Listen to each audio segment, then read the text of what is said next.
The rain had been falling in thin silver sheets all morning, slicking the cracked pavement outside Westbrook High with a cold sheen. And when Emily Carter stepped out of her battered blue Corolla, clutching a leather satchel to her side, she felt the weight of the day pressing down on her shoulders, like the damp clouds above. It was her first official day as the new English teacher. And though she had rehearsed her introduction in front of the bathroom mirror for 3 nights straight, her pulse still thudded like a drum in her ears as she crossed the parking lot and climbed the worn steps of the school, the smell of waxed floors and distant cafeteria coffee greeting her like a relic of her own teenage years. Westbrook High had a reputation, and not the good kind. Low test scores, a revolving door of teachers who never made it past the semester, and a student body that seemed to feed on chaos. Still, Emily had told herself she could handle it, that her 3 years teaching at a tough inner-city middle school had prepared her for anything. But she wasn't prepared for the undercurrent of hostility she felt the moment she stepped into the main hallway. Eyes tracking her from locker clusters, the hiss of whispers darting from mouth to ear, a muffled laugh that wasn't friendly. She told herself to keep walking, to stay confident, and made it to room 214, where the chipped gold letters on the frosted glass read, English Grade 11. Pushing the door open to find a classroom in mild disarray. Chairs askew, a crude drawing in marker on the whiteboard that she wiped away without comment. The first period came and went without incident. A blur of reluctant introductions, shuffling notebooks, and the usual wary sizing up from teenagers who smelled fresh blood in a new teacher. But it was in third period that she met them, Tyler Briggs, Sean Porter, and Kyle Danner, the self-proclaimed kings of the junior class.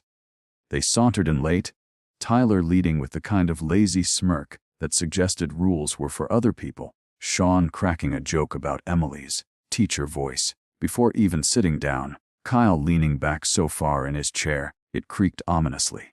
She dealt with it professionally, asking them to settle, redirecting questions, keeping the lesson moving. But the air between them crackled with defiance, and she saw in their eyes the glint of boys who thrived on making authority figures crack. By lunch, she overheard 2 sophomores in the hallway whisper that the new one's not gonna last a week, and forced herself not to react, instead retreating to the staff room where a couple of older teachers gave her polite but pitying smiles.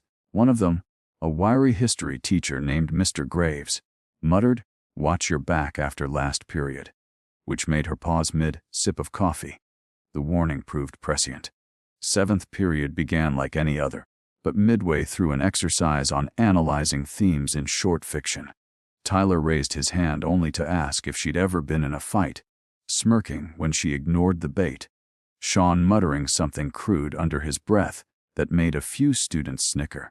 She was about to call on a quiet girl in the back when the bell rang unexpectedly.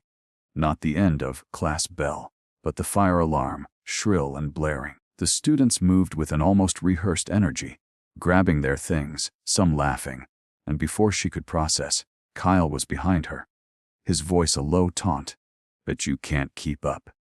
The next moments blurred. Hands in her hair, a sudden yank that made hot pain lance across her scalp, her satchel tumbling to the floor, the sound of chairs clattering as she was dragged toward the door. She tried to twist away, but Tyler was in front of her, blocking her path, mocking her with a fox bow as Kyle kept pulling.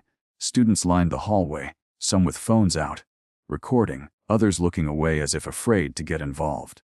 The humiliation burned hotter than the pain. She was supposed to be the adult, the authority, yet here she was, stumbling forward under the jeers of teenagers, her hair tangled in Kyle's grip. But then something in her snapped. She planted her feet, swung her elbow back hard, catching him in the ribs, and the shock made him loosen his hold. She wrenched free, spinning to face him, voice low and steady despite her racing heart. Enough. The hallway went strangely quiet for a beat, the fire alarm still wailing in the background. And in that pause she saw phones lower slightly. Eyes widen. The new teacher wasn't crumbling. She stepped forward, closing the distance to Kyle, who smirked again but with less certainty now, and with a calm she didn't feel, she told him to get back to class or face immediate expulsion. It might have ended there if not for the arrival of Principal Harris, a tall, broad-shouldered man who took in the scene with a single sweeping glance. Tyler and Sean tried to play it off, claiming it was a joke. But Harris wasn't buying it. He ordered the three boys to his office, his voice like steel, then turned to Emily and asked if she was all right. She nodded, though her scalp throbbed, her hands trembled, and she was keenly aware that her professional authority had been publicly tested. The rest of the day passed in a haze. Statements to the principal, hushed conversations in the staff lounge, the knowledge that video of the incident was already spreading online. But something had shifted. Word traveled fast, and by the next morning, students were eyeing her differently, not with warmth exactly, but with a wary respect. Some of them had seen a teacher fight back, not with violence but with composure. And in a school like Westbrook, that mattered. The principal assured her the boys would face serious consequences, though she knew the battle wasn't over. Still, as she stood in her classroom before first period, hair neatly pinned back, lesson plan ready, she felt an unfamiliar sense of resolve settle in her bones. She had been tested on day one, dragged down the hallway in front of the whole school, but she was still here. And she wasn't going anywhere.